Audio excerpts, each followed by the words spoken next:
Yo, what's going on, guys? This is Luke Dunlap, host of Tipped Off. I'm going to get started early on this episode because draft just happened and I got some things to cover. But before I get into the draft, I want to go over what's going on with Boston because there's lots. We've had in the past 24 hours, at the time I'm recording this, it's past 24 hours, but in the span of like a 24-hour span, the Celtics traded away Drew Holiday and Kristaps Porzingis, two key parts of their championship team in 2024, in exchange for tons of young guys and Georges Niang. Along with these guys, though, Anthony Simons tops it all out. I was saying this on something that we've got coming out. Chantel's going to be uploading it soon on one of her reels, but like you're not going to see a lot of this guy and this team on the news, like on ESPN, as much because this is just the thing. In the news, they look for the big names. They look for the Steph Currys, the LeBron Jameses, and in Boston's case, Jason Tatum, who is, of course, out with a tragic injury.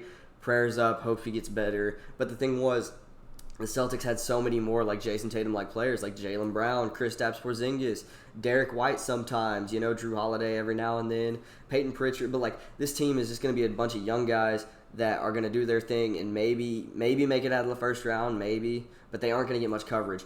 And we've seen, but you're like, but Luke, they've got Jaylen Brown, not for long. At least I don't think, because Utah is desperately attacking them for them. Like they want Jaylen Brown bad, according to a couple people on Sports Illustrated and some more articles. I don't know the exact names, but I've seen tons of articles today talking about that, tons of like content, and I even made my own reel, which is very rare that I upload short form content. So be grateful if you like it, and if not, then just click off.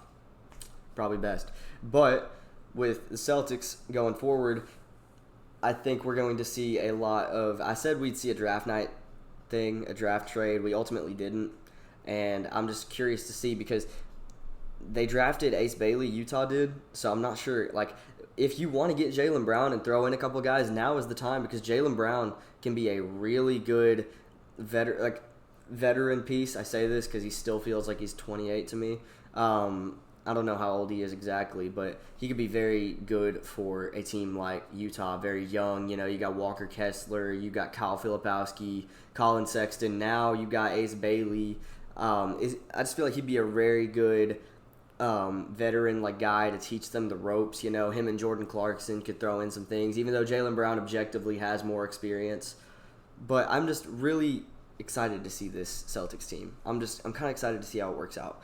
The dynamic might be weird. I've heard John Collins, I may have started the John Collins rumor actually because I haven't seen any John Collins rumors, but he did exercise his player option and he has the money to where if they want to go for Jaylen Brown, he is inevitably gone to the Celtics. And I think Boston could use a guy like John Collins to maybe push for a a second round exit. They could use him to help develop bigger guys. If you really want to dig in your bag, get the Jordan Walsh minutes going. Hey, Arkansas legend right there. You could get him going. Get some other big guys that like Luke Cornett, if you want to keep him. Develop these young guys to build around Tatum in the 27 season. It'd be great. But our first question is going to be, where does Dallas go from here? So now they've obviously selected Cooper Flagg. Me being in the land of Cooper Flagg right now, up in Dallas, it's kind of crazy. Had they selected Dylan Harper, I probably would have seen this building go down in terror, because Dallas fans are not too very fond with Nico Harrison right now. I feel like he's on thin ice. But this Cooper Flagg decision, easy decision, but we were just all on edge, just wondering what he'd do. Maybe he selected Dylan Harper. Maybe he's stupid. Maybe it's scripted, whatever. But he made the right decision, and ultimately we're going to see Cooper Flagg in Dallas. But where do they go from here? Obviously, I think they're a contender, but in the West, pretty much everyone is if you're in the playoffs and the top half of the play-in, there's a good chance you're going to be contending next year, and it could go any way. But I definitely like to see them. I think they just need a few more vets. You've got a good roster. You've got Derek Lively at the center. You've got Anthony Davis whenever he gets healthy, power forward. You got Kyrie coming back whenever he is. You might need to get a point guard spot to fill out while Kyrie is gone to get the record up. Then again, you could have Cooper Flagg play the one for a bit because he is used to playing the one, kind of like like LeBron, Gary Payton the second. That's a pull, but like these point forwards, I think you could see a lot of that in Cooper Flag, and you might just need to fill out your bench. You know, you got Klay Thompson, a veteran that can help out. I think Cooper Flag under Klay Thompson, by the way, is going to be such a good mentorship program. Like, I can already see it. If he was in Golden State, he'd be out on the boat with Klay all the time. I miss that. But, like, ultimately, he's in Dallas, so, hey, just show up to a Whole Foods, you know, go to a Whole Foods with Cooper Flag, Klay Thompson, you know. They could just get the chemistry going, get the mentorship going, and then, boom, if you get Cooper Flag shooting like Klay Thompson, the NBA's got a problem. And I'm excited to see where that goes from there. But it's all going to rely on how does Nico Harrison build the rest of the team outside the All-Stars. By the way, sorry for my voice. I'm being real groggy. It's tired. I'm just coming off of a bad sickness, bad sinuses. So I'm pretty tired, but I'm getting this recording done, and ultimately I'm having a great time. Still feeling great, getting the content out and all that. But Dallas, I think their next goal should just be fill out the roster. You've got a great base. Despite what you did with the Luka trade, you've got a great base. And speaking of the top few picks, you know, San Antonio kept both of their picks, which surprised me. The second pick, not so much, but the 14th pick, the fact they did not trade that or find a suitor is shocking to me, because that 14th pick had been getting passed around like you know what for the past like week, and they just ended up taking it. And the Carter Bryant decision was so good. I loved that. This San Antonio team looks stacked. Where do they go? And folks, this is another contender. This is a weaker contender. Like, we're talking Pacers, like, before they went off on their run contender, like regular season, like into regular season Pacers contender. But this team is a contender nonetheless. You have to respect that. And I'm really perplexed on where to put this team, because their ceiling could be top 4, and their floor could be not even making the playoffs, or the play-in at that. It's just because, like, you've got De'Aaron Fox, you've got Dylan Harper, you've got, like, Carter Bryant, you've got Keldon Johnson, Jeremy Sohan, you've still got Victor Wembanyama, you've still got Stephon Castle. You kept everybody. This team is so deep, so young, and they've got Victor Wembanyama. Assuming they stay healthy, this is probably a top 5 team in the West, I'll say. That'll be my bold take. I think they'll be able to do it. Do I think they'll be able to make a playoff run? No, but I think they'll be able to be a really good, like, kind of like this year's Houston Rockets. They'll be a good young team that does well in the regular season but chokes in the playoffs. That's my call for them. They look great on paper, but you never know. The sky's the limit for them, but the floor is there. And, all right, the next thing I got is the Brooklyn Nets. How did they do? You know, they had 5 picks. I'm pretty sure it was 5. I can count that again. We've got 1, 2, 3, 4. Okay, they had 4. I think they've got 5 total, but they've got 4. How did they do? How did they do in the first round? We're going to see. Let's see. To count off, they've got Igor Dimon from BYU. I like that pick. I feel like they wanted Jeremiah Fears. I feel like they wanted him bad, but he did not fall. But ultimately, Igor Dimon, great pick, especially great find at 8.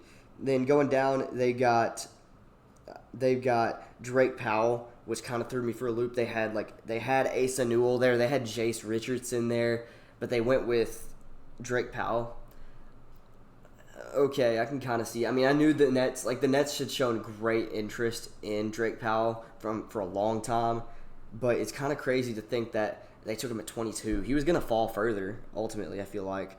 And then they got Ben Seraph and Danny Wolf. I don't know much about Danny Wolf, but Ben Seraph, I really like the Ben Seraph pick, despite it being another guard. If you're Brooklyn, you need that guard play. Because, let's be real, Cam Johnson and Nick Claxton have been your guys. You don't really have a guard like that. It's just not there. And I like the pickups. They had their purpose. They knew from the beginning, from the get-go, we're getting a guard. We're getting a guard now.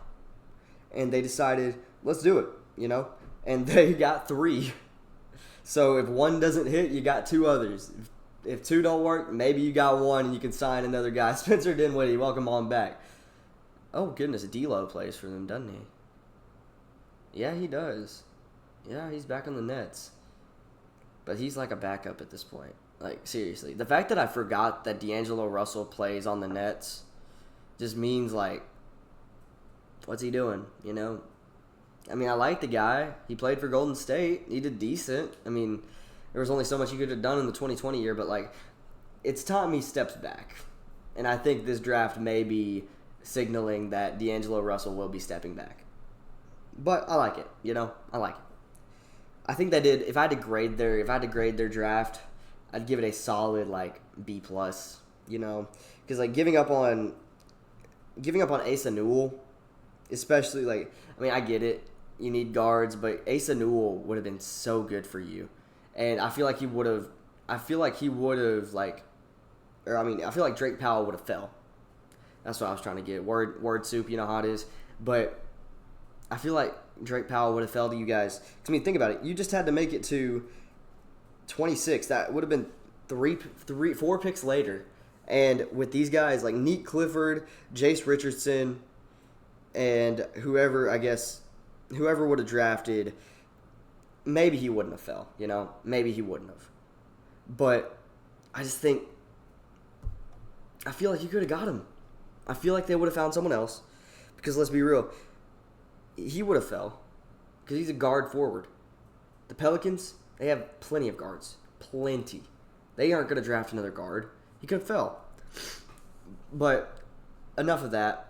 The Nets I think they did really good in the draft. I think they could have did a lot worse. Much, much worse. But I'm going to say most surprising pick is what I'm going to say next. What do I think the most surprising pick is? This is kind of like, I say this as a, like, this is structured as a draft episode into a Q&A, but it's kind of like me asking myself a bunch of questions and then you guys asking me a ton of questions. But we're just going to go from here. I think the most surprising pick here was,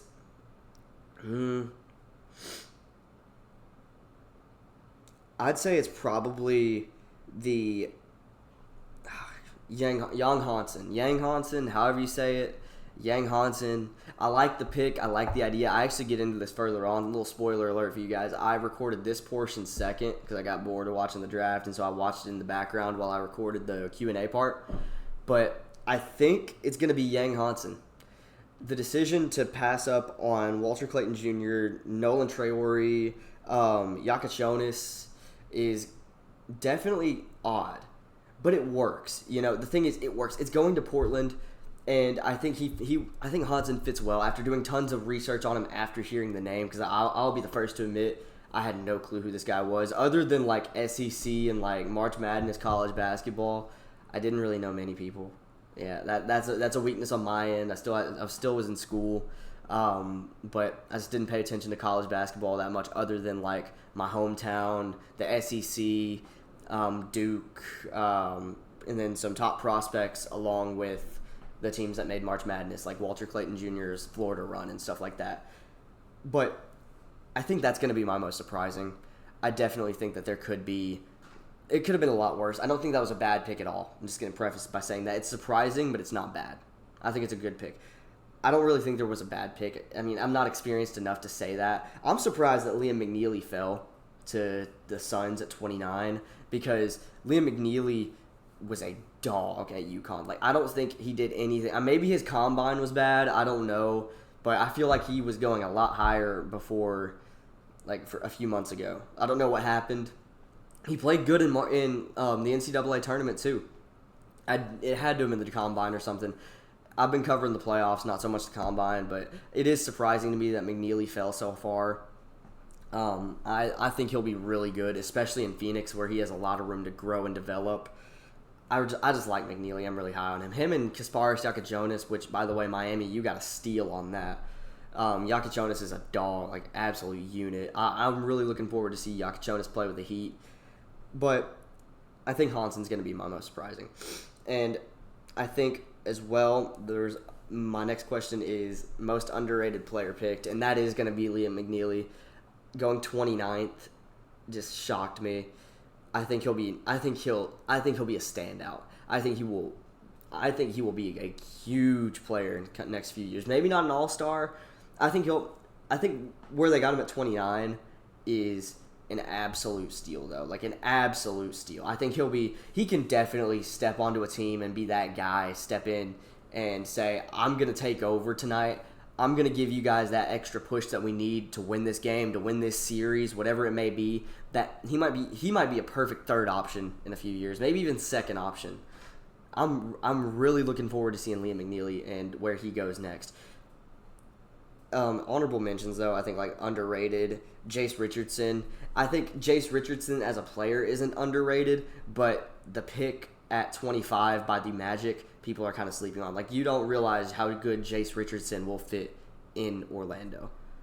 I mean, looking at him at Michigan State, the guard play that he can have. I mean, yes, it's another guard, I know, but I just feel like you can't get enough of people like Jace Richardson. You really just can't. You get that ultimate, like, maybe star, maybe a star, maybe not. I don't think he'll be a star, like an all-star, but he will be, like, maybe I'd say his ceiling's like a Jalen Suggs if we're talking Orlando Magic players. But I think that for 25, that is an amazing pick.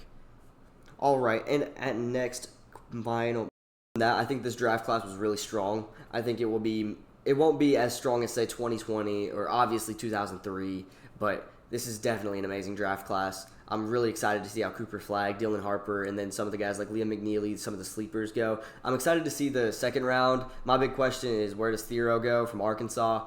Loved watching him play, and I think he'll go maybe early second round, maybe mid second round if I had to guess. But I'm just looking to see some Hogs going next round, and that'll be it. So we're gonna switch it over to our Q&A section now. Answer some questions you guys had for me. Thank you. Loved all the support, by the way. You guys really showed out, and I'm just going to say that because I'm going to go into it now. This was amazing Q&A. Like, you guys did a lot better than I thought you would. All right, this next section of the episode, I'm actually recording first before what you guys will be seeing first. This is the Q&A portion. I got a little bored watching the NBA draft. I mean, I still am keeping up with the picks, the trades, and all that, but past the 25th pick, things have just been wild. Like the mock drafts are out the window. Like Liam McNeely has yet to be selected. I mean, Asa Newell has yet to be selected either. This is getting weird. But I'm going to get into some questions that you guys had for me on my story that I posted a few days ago. Shout out to everyone that replied and showed up, showed out. You know, I got some crazy questions, but I filtered them out, and I got the best questions right here. So the first one is from Hayden. How well do the Portland Trailblazers look next season? Let me be straight up with you. Drew Holiday might get some good development in for the young guys. Like Shaedon Sharpe might be able to learn a lot from him. But, I mean, he already learned a lot back whenever he was on the Trailblazers originally. And, honestly, and Scoot Henderson is kind of hit or miss. But I think you guys drafting Young Hansen is one of the best things that you guys could have did. That was kind of a steal because I didn't know who he was. I was kind of shocked. I was like, do we just throw away this pick? What do we do? And then I looked at him. And Yang Hansen is a dog. I mean, dude from China, I think he's perfect to fit with guys like DeAndre Ayton and Deni Avdija. Well, not Deni Avdija, I'm sorry. Just DeAndre Ayton. I'm getting my organizations mixed up. Deni Avdija is on the Wizards.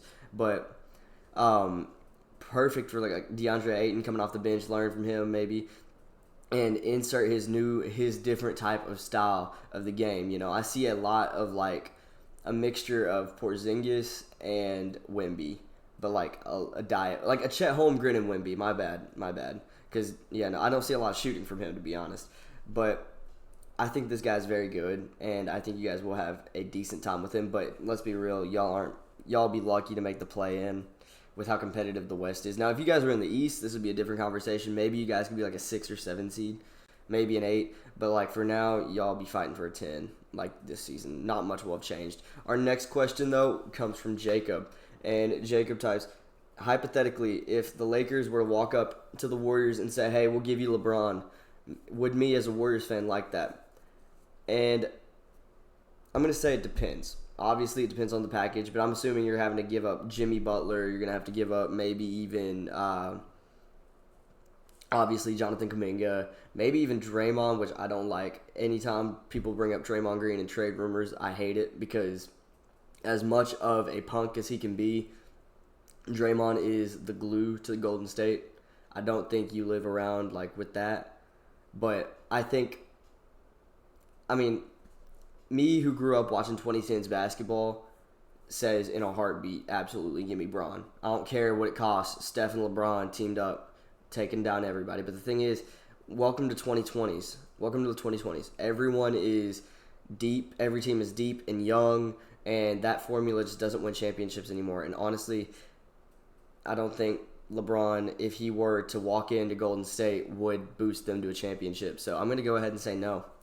Our next question comes from Lydia P. saying, why do I do what I do, and who's my inspiration? So, very cool question. I appreciate you for giving me this question. I asked a lot of people privately for some non-basketball questions. She was one of them. Shout out Lydia.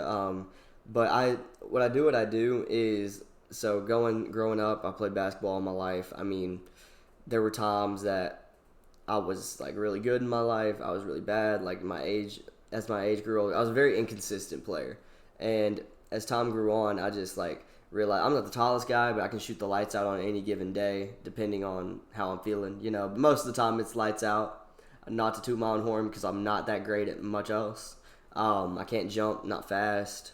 I have decent handles, but like I knew from a young age I wasn't going to go into the NBA, and that's when I decided, well, let's be a coach. I, for the longest time, wanted to be a coach. I had my high school coaches actually would take their time out of their day to help me out developing, and because they knew that I wanted to go into coaching, so they would help me out in giving me ideas as to what to do whenever I go in to coach the new generation. And I took up volunteer roles, coaching like little league teams, and just studying under my head coaches when I played basketball. And I realized like I really loved it. I did.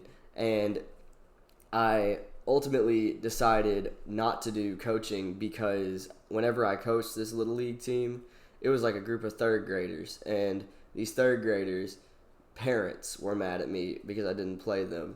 And I'm like, this is a little league team. Everyone gets paid or played evenly, which some parents were great, but it's just like I'm coaching a third grade team and these parents are already mad at me.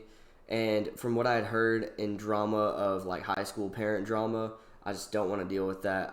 It's just not me. I want to deal with pure basketball, and that's what I thought coaching was until I realized it wasn't. And that's when I decided to take up sports media because I realized from a young age, I mean, I would always talk about basketball with my cousin and stuff like that and my family, and we could just talk for hours. And it felt great, you know, and people said like I had the voice for it, but I never really took it into consideration until a few years back when I decided to take up a job as a play-by-play announcer. That was actually a year ago, and people really liked it, really enjoyed it. I did get in trouble a few times because I was more so of a guy that wanted to project to the youth. I had a lot of energy, and this was the company I worked for was more so just to get the news out and get the parents what they want to see, which is their kid on the court. Which great company, loved working for them. I'm not going to name them just because in case they don't want to be named, but like I have no bad blood against them. That was probably my favorite job ever. Things happen, you know, and I just had to step away, and I moved away anyway. So, but other than that, that's what got me into sports media, and I started this podcast trying to figure out my way of the land. My dream is ultimately be like one of the hosts on NBA Today, or just be on ESPN working hard. I mean, I'm going into college to major and stuff like that. But and then in terms of who is my inspiration, Kenny Beecham, 100%. The guy runs Numbers on the Board host, YouTuber. I actually was a subscriber of his from back when he was in like his old house. I don't know if he was living with his parents or something, but he was doing like 2K rebuilds and like Sporkle quizzes. And it was really cool to see him go up to see how he went from just a lowly YouTuber to now he's got a show that airs every Tuesday and Thursday on ESPN. Numbers on the Board is one of my go-to podcasts, and I just love watching it. And I'm a small ball. I watch small ball with Kenny Beecham. I still watch his YouTube videos when he uploads. He's the first guy I go to listen to when it comes to like live reactions of post-game things. Like whenever whenever Tyrese Halliburton hit all 4 of his buzzer beaters, the first person I went to listen to what they had to say was Kenny Beecham. I just want to model my game after him, and hopefully I can follow in his footsteps. And I think, honestly, he may have blazed the trail for new age content creators like myself. So if my inspiration is 100% Kenny Beecham, I'd love to meet him one day. Our next question comes from, let me see, JP. Who won the McCollum Poole trade? And this question is, originally I was debating it, but like now looking back, it's obvious. And I think that's how a lot of people were. The shock of the trade just kind of hit them. The name CJ McCollum was just like, oh my gosh. But now it really just looks like the Wizards gave up Jordan Poole for like a pack of Skittles and a Sprite. I mean, just didn't do much for the Wizards. It was, if anything, to clear up space. But they did rebound by drafting Trey Johnson just now in the NBA draft. I think it was a huge pickup. But the question's not about the trade or the draft, it's about the trade. And I think the Pelicans absolutely got away with murder with that trade. And I think this future Pelicans lineup is going to be really deadly. We might see them. They're not a contender as much as I wish they would be. I'd love to see a Pelicans team go far. I love seeing small market teams do their thing. And the Pelicans for years have been that bottom of the barrel playoff team. Like, they've never been bad, they've never been good, just dead average. And I'd love to see them get out of that, but I don't think they're escaping mediocrity this year. I think they still won the trade though. All right. Following this up is Spence. And Spence types, the way you give buckets IRL, who would you say you play like?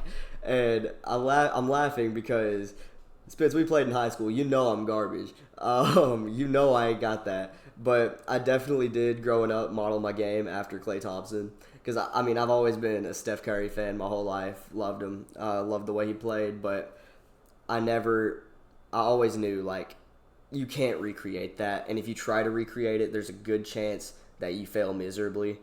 And I just watched, and it was actually one of my old first grade Little League coaches. I forgot his name, but he showed me a video because I always wanted to learn how to shoot from a very young age. And showing us our shooting form, the first person he showed us was Klay Thompson back in the day. And he just said, like, you want to see fundamental shooting form? Look at Klay Thompson. Got that, like, his arch perfect, his footwork perfect, just a fundamental shot. And then I dug deeper, and that's when I was a Warriors fan, and it was like, 2013, 2012, around there. And as I grew older and the game grew with me, I appreciated more so not just his three-point shot, but his dribble pull-ups, his playmaking, his floor spacing, and ultimately I basically just tried to be a carbon copy of Klay Thompson. And look at me now, sitting here talking about basketball, so clearly that didn't work out too well, but that is who I definitely modeled my game after. Now, whoever I play like, probably veteran, not prime Kyle Korver, but veteran Kyle Korver, where he just kind of sat in the corner all game and shot threes. I'd say I play like Kyle Korver, but I model my game after Klay Thompson. All right, and our next question comes from Preston, and this one's another off-topic one. I did not DM him asking him to send me this, but it was, who are your top 3 villains in media? Now, this is a very interesting question because I've got 6. I'm going to give 6 right here.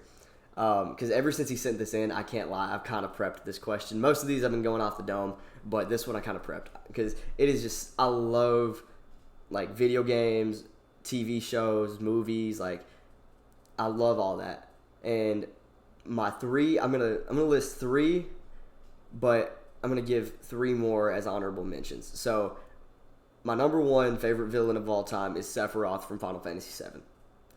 My second is Aizen from Bleach, and my third is Griffith from Berserk.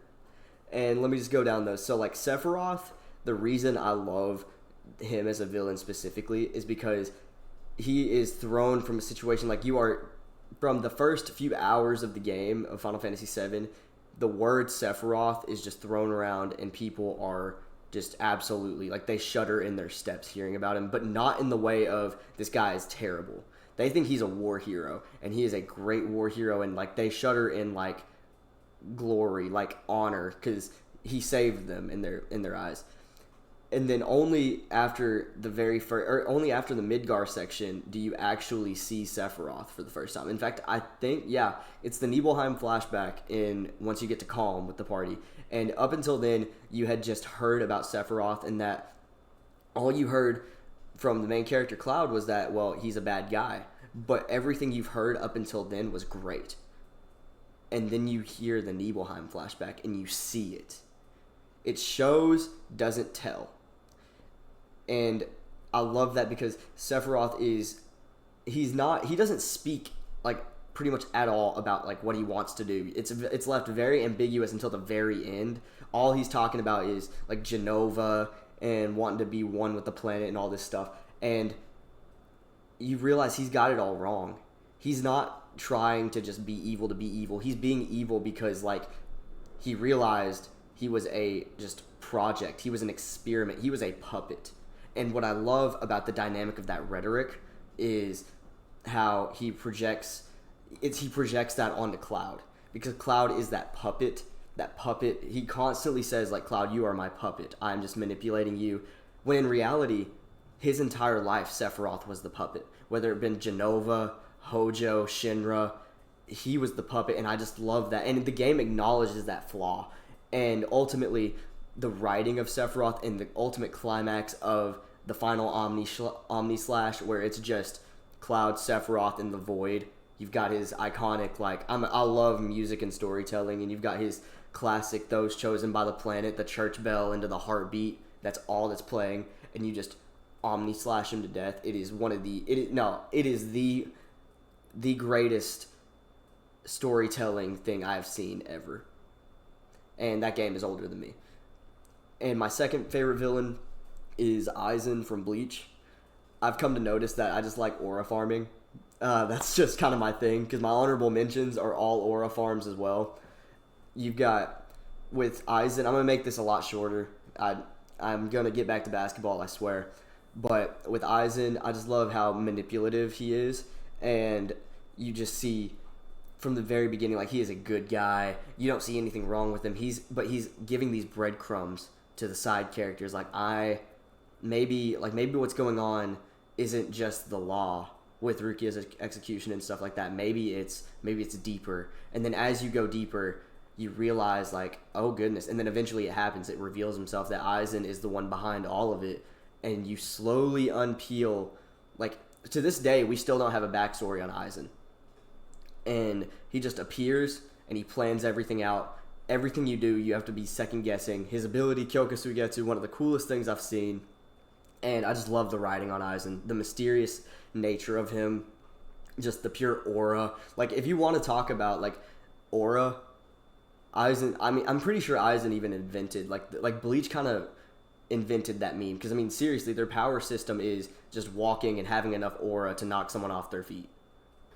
And then the last villain, Griffith, hasn't really been settled like Aizen and Sephiroth have. This one's still ongoing, probably will be ongoing for the next 5 years for all as I know. But Berserk is one of those like media, like forms of media that is just so different, and Griffith emphasizes the different. He is what it means to sacrifice everything for your dream, what it means to go too far to achieve your goals. And I'm not going into detail. If you've read Berserk, you know. But the writing of Griffith is genius. And just, like I said, his aura, he just shows up. I think one of the coolest things is in the, I don't know which arc it is, but it's towards the end. It's towards where we're caught up to. But it's when Guts is, like, finally having a sliver of hope. Like, he gets, like, Casca finally regains her memories. They have a plan to go attack Falconia and get Griffith, like get back on Griffith and the God Hand, and ultimately Griffith shows up, takes Casca, and just says, "Screw you." And up until now, we're like, Guts has been getting stronger and stronger, and you're like, maybe he can hold his own with Griffith, with Femto, you know, and it is no match. He is knocked on the ground once again. He has nowhere to go. And I just think I love that writing. Griffith is the penultimate like scourge, just plague of Guts' life. Like that is D1 hate. I like that. And then my 3 honorable mentions are Gus Fring from Breaking Bad, Kazuya Mishima from Tekken, and Johann Liebert from Monster. Gus is a pure businessman. Breaking Bad, one of my favorite series of all time. He's just there. He gets the job done, and he will maintain his professionalism throughout the coldest things. Like the scene where I don't know was his name like Emilio or something, one of the cooks, where he just like decapitates him in front of Walter White and Jesse, and he just does it with a professional manner. He was like, "You can't cook like Walter, so get out."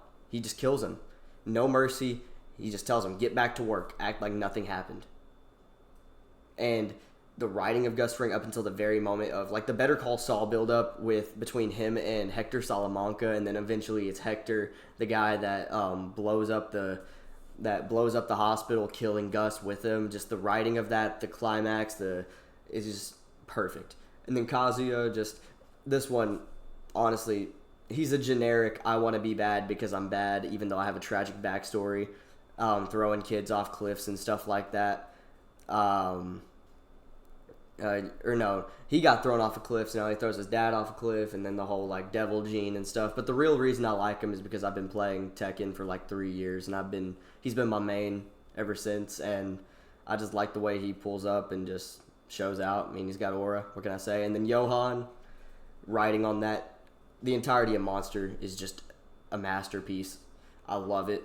It is purely psychological, plays with your head. The whole thing is to make you believe Johan is supernatural, while in reality he probably isn't, but there's so much saying that he is, and he could be. You have no clue. It is just how crazy he is. Like the whole scene where the doctor's like got the sniper on his head and he just points to his forehead and like, just shoot me, and he just can't do it. And I just love the guilt he ensues upon the main character. It's just so good. Johan, great. But anyway, back to basketball. Sorry for that sidetrack, guys. I think it's time for our next question. Well, I don't have any more questions, so that is going to be the end of the episode. Thank you guys so much for watching. Please keep on showing the love. The love I've been getting on these episodes the past few weeks have been insane ever since I've started this episode. Like, just meeting so many new people, never thought I'd be working with people this early from other states, and just getting to share my love for basketball and getting to just all this support that I've been getting. Thank y'all so much, seriously. But yeah, I'll catch you guys in the next episode. For now, I'm Luke Dunlap, clocking out on a high note. Take care, y'all. Peace.